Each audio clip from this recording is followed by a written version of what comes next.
आपल्यासोबत नाना पटोले त्यांच्याशी आपण बातचीत करणार आहोत। मिसिंग लिंकचा प्रकल्पाचा जो खर्च आहे तो चंद्रयान-3 पेक्षा जास्त आहे, काय सांगाल?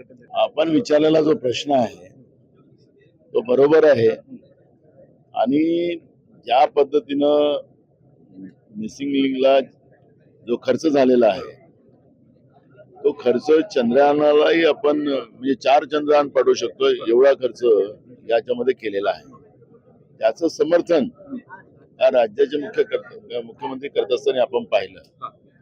खरं तर आमच्या काळामध्ये या प्रस्तावाला सुरुवात झाली आणि आम्ही त्या काळामध्ये याच्यावर कमी खर्चात कसं होईल याच्यामधलं टेक्निकल जे काही बाबी आहेत त्याबरोबर तपासून मग आम्ही हा सुरू करणार होतो, पण आमचं सरकार केलं।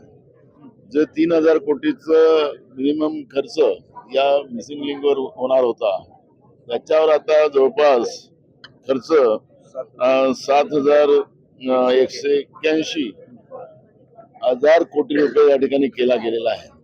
याचाच अर्थ प्रत्येक किलोमीटरला 540 कोटी रुपये खर्च झालेला आहे।